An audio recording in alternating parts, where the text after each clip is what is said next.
قال اللہ تبارک و تعالی فی القرآن المجید والفرقان الحمید ان الذین یستکبرون عن عبادتی سیدخلون جہنم داخرین۔ صدق اللہ العظیم۔ آیت مبارکہ کا ترجمہ ہے کہ جو لوگ میری عبادت سے تکبر برتتے ہیں وہ عنقریب جہنم میں ذلیل ہو کر داخل ہوں گے۔ مفسرین کرام فرماتے ہیں کہ آیت مبارکہ میں عبادت سے مراد دعا ہے۔ اسی آیت مبارکہ میں اس سے پہلے الفاظ ہیں ربکم ادعونی استجب لکم، وقال ربکم ادعونی استجب لکم، کہ تمہارا رب تم سے کہتا ہے کہ ادعونی، مجھ سے مانگو، مجھے پکارو، مجھے بلاؤ، مجھ سے دعا کرو، استجب لکم، میں تمہاری دعا کو پورا کروں گا، میں تمہاری پکار کو سنوں گا۔ اور پکارنا کیسے ہیں؟ ایک اور مقام پہ اللہ فرما رہے ہیں ادعوا ربکم تضرعا وخفیہ، آہستہ آہستہ بھی اللہ کو پکارو، اونچی آواز سے بھی اللہ تعالیٰ کو پکارو، جس کو ہم اپنی زبان میں دعا کرنا کہتے ہیں۔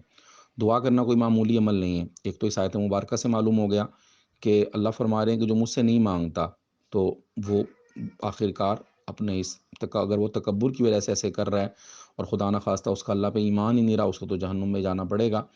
اور دعا کے بارے میں حدیث پاک میں آتا ہے الدعاء مخ العبادہ، دعا عبادت کا مغز ہے۔ اگر ایک انسان ہو، صحیح سالم ہو، اس کے ہاتھ پاؤں صحیح کام کرتے ہوں، اس کا جسم ٹھیک ہو، اگر اس کے سر میں مغز ہی نہ ہو تو یاد رکھیں اس آدمی کا دماغ بھی صحیح کام نہیں کرے گا اور اس کے سارے باقی اعضاء بھی بیکار ہوں گے۔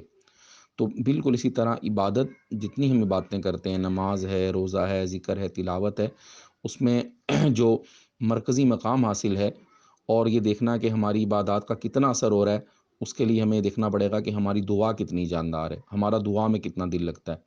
ہمارے بہت بڑے بزرگ گزرے ہیں، حضرت شاہ عبد القادر رائے پوری رحمۃ اللہ علیہ، ان کی خدمت میں ایک آدمی آیا، اللہ والوں کے پاس لوگ جاتے ہیں، اللہ کا نام سیکھتے ہیں، اور عرض کیا کہ حضرت کچھ پڑھنے کے لیے بتا دیں۔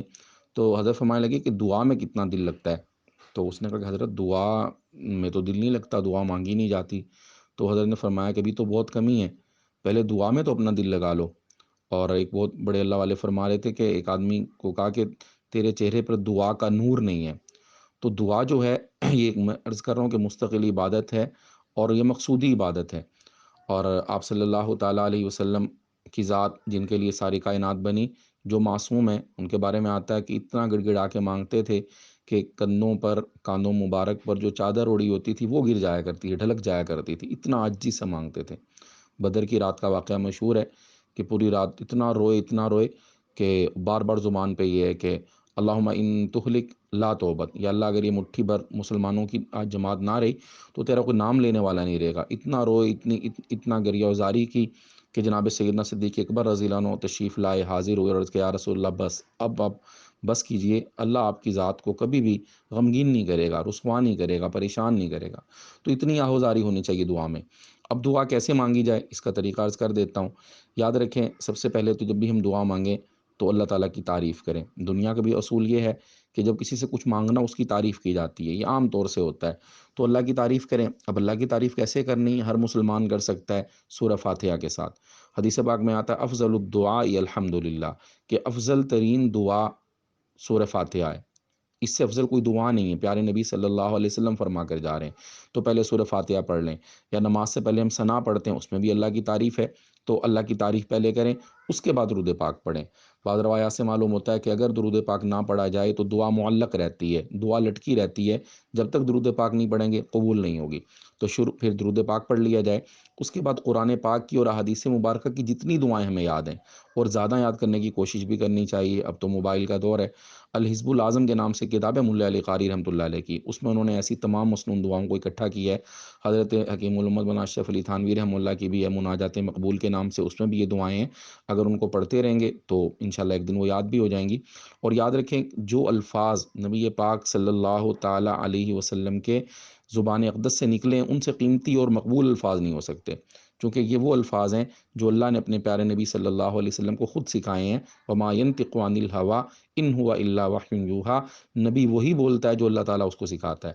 تو کوشش یہ کی جائے کہ ان دعاؤں کو ہم یاد کر رہیں۔ تو سب سے پہلے اللہ کی تعریف، درود پاک، اس کے بعد قرآن پاک کی دعائیں، اور اسی طرح حدیث پاک کی دعائیں، اور پھر درمیان میں پھر درود پاک پڑھ لیا جائے، اور پھر اس کے بعد یہ کہ اپنی زبان میں اللہ سے مناجات کی جائیں۔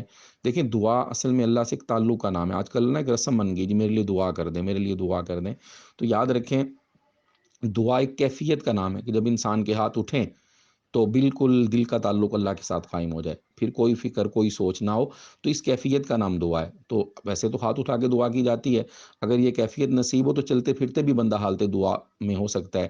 یہ خاتون ہے، ماں بہن ہے، وہ گھر کا کام کر رہی ہیں، دل ان کا اللہ سے جڑا ہوا ہے، مناجات میں مشغول ہے، تو یہ ممکن ہے، ایسا ہو سکتا ہے اور ایسا کرنا بھی چاہیے۔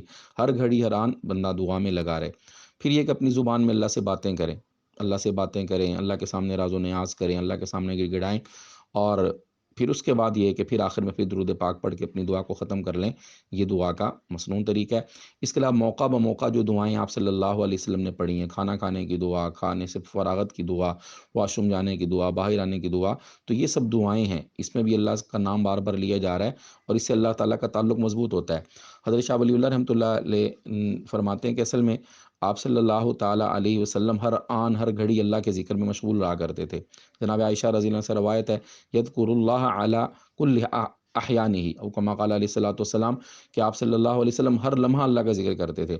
اب انسانی ضروریات بھی ہیں، تو اب انسانی ضرورتیں جب پوری کرنا پڑتی ہیں تو ظاہری بات اس وقت ذکر تو نہیں ہو سکتا، تو اس کا متبادل اللہ نے یہ دعائیں دی ہیں کہ اگر ان دعاؤں کو ہم بھی پڑھ لیں گے تو ہر وقت انشاءاللہ ہم اللہ کے ذکر میں ہوں گے، اور ان دعاؤں کو احوال متواردہ کہا جاتا ہے۔ ان موقع بموقع دعاؤں کو بھی ہم یاد کر لیں تو اس دعا کے ذریعے بھی اللہ تعالیٰ سے ہمارا تعلق قائم ہو جائے گا۔ پھر یہ کہ انسان بھیکاری کی طرح مانگے، ایک بزرگ فرما رہے تھے کہ تنہائی میں اللہ سے بندہ مانگے اور بھیکاری کی طرح مانگے، اللہ کے سامنے گڑگڑائے، تو اللہ تعالیٰ مسئلہ ضرور حل فرمائیں گے۔ اور حدیث پاک میں یہ بھی آتا ہے کہ اگر دعا قبول نہیں ہو رہی تو پریشان ہونے کی ضرورت نہیں ہے، وہ آخرت کے لیے اسٹور ہو رہی ہے۔ جناب موسیٰ علیہ السلام دعا کر رہے ہیں، جناب ہارون علیہ السلام آمین کر رہے ہیں، کہہ رہے ہیں، دونوں وقت کے بڑے بڑے انبیاء ہیں بنی اسرائیل کے۔ تو کیا دعا کی؟ ان کی دعا تھی فرعون کے بارے میں، بلکہ کہ یا اللہ ان فرعونیوں نے ہمیں بڑا ستایا، ربنا اطمس علی اموالہم واشدد علی قلوبہم، کہ یا اللہ ان کے دلوں کو سخت کر دے، اور یا اللہ کریم ان کی چیزوں کو پتھر کا بنا دے۔ ان کے لیے بد دعا تھی بنی اسرائیل والوں کے لیے۔ تو اللہ اپنے پاک کلام میں کہہ رہے ہیں، قال قد اجیبت دعوتکما، اللہ نے تمہاری دعا سن لی، تمہاری دعا قبول ہو گئی۔ قد کا معنی ہوتا ہے کام ہو گیا، تو مفسرین نے لکھا 40 سال کے بعد دعا قبول ہوئی ہے۔ تو اس لیے جلد بازی نہ کریں، حدیث پاک میں آتا ہے جب تک انسان جلد بازی نہیں کرتا اس کی دعا قبول ہوتی رہتی ہے۔ اس لیے وہ اکبر الہ آبادی مرحوم نے کہا تھا، مصیبت میں بھی اب ان کو یاد خدا آتی نہیں، دعا منہ سے نہ نکلی پاکٹوں سے عرضیاں نکلی۔ تو ہم نے کبھی اللہ سے مانگا ہی نہیں ہے۔